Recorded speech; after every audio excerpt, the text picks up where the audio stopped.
Hey guys, welcome to another episode of Disney Dust. Disney Dwayne here. Without Tony this time, we're going to be reviewing the movie Alice Through the Looking Glass. We're going to do this fast and quick. I've got my reviewer ears on, and let's talk about the movie story in itself. Now, this is based off the same title, Through the Looking Glass, a second adventure written by Lewis Carroll, but the movie doesn't actually feature very much from the actual story, so I believe this is Disney's own creation. Now, it picks up after the first movie, and the movie itself, the first movie, does pick up 13 years after Alice's first visit to Wonderland. So all these stories are completely, I think, Disney interpretations of the tale. What I actually liked and preferred was the first movie, of course. This one was a little bit more difficult to follow in terms of its pacing was a little disjointed. Let's get into non-spoiler territory first. I like that Alan Rickman in his last voiceover, comes back as the butterfly or caterpillar Absalom, and the fact that a lot of these other characters from the previous movie have also come back, and that's really nice to see. In fact, we delve a little bit more into the history of the relationships of these characters, which is it's nice. But I thought that it did start with a little bit of a lame premise, weak characterization, because Alice starts off the movie sailing her ship through very difficult conditions because she believes in the impossible. And so right after that, she goes back into Wonderland and she meets the Mad Hatter, and he's missing his family quite a bit, but also upset because Alice doesn't believe him that his family is alive. So she's gone from doing the impossible to suddenly not believing the impossible. So, that's a little bit weak and a bit lame in my opinion.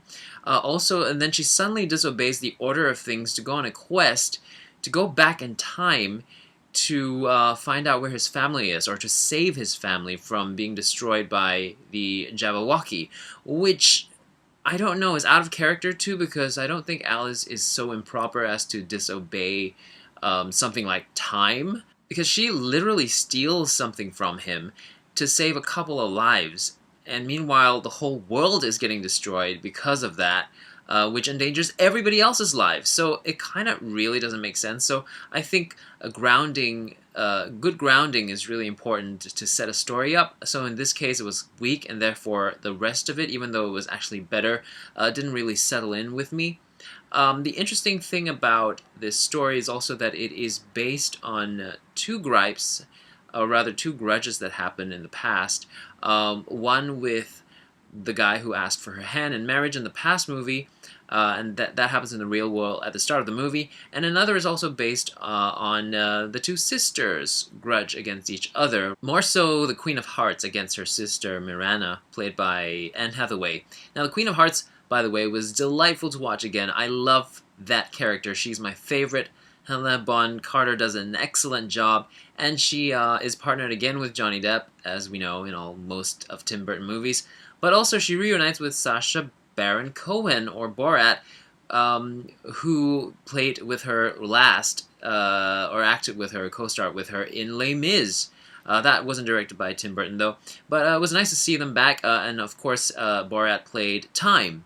Now, this was interesting with The Grudge because it also revealed a little bit more about their backstory and what happened between the sisters when they were growing up. So that was really interesting to watch. It didn't really make them 2D characters, although it was a simple little backstory. I really like the cinematography, as always. Tim Burton does a great job. The design of things were great, too. The clock and the whole concept of where time existed and how people were kept alive or not was really fascinating. And because of the flashbacks, the movie almost became episodic, because Alice went to different little segments of time to try and change the past. But luckily, it went back into the movie proper. And Alice quickly learned that you can't change the past, but you just have to learn from it, which is an important message for us all, to learn that you can't change your past really, and you just have to learn from it and make your future better based on what you learned. So that was an important message that I really liked.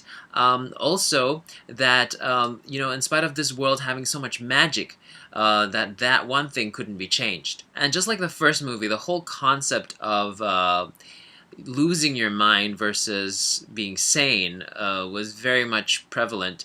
And I like that very much. And it was very well done how It was built that Alice was a loony bin, but actually was making a lot of sense to us because we know exactly what's going on and we're following Alice's storyline, and so that's really well done, and something again that teaches us in the world to stick to your beliefs and to just believe in something to the point that even if people slam you, you don't get shaken. And another message at the end of the movie was really special to me. So this movie kind of had like three messages for me. This one was the most beautiful to me, almost made me cry, when she talked to the Mad Hatter. And in the first movie, he was all about her not forgetting him. Even if he was an imagination in her mind, he was pretty hung up on the not forgetting him part.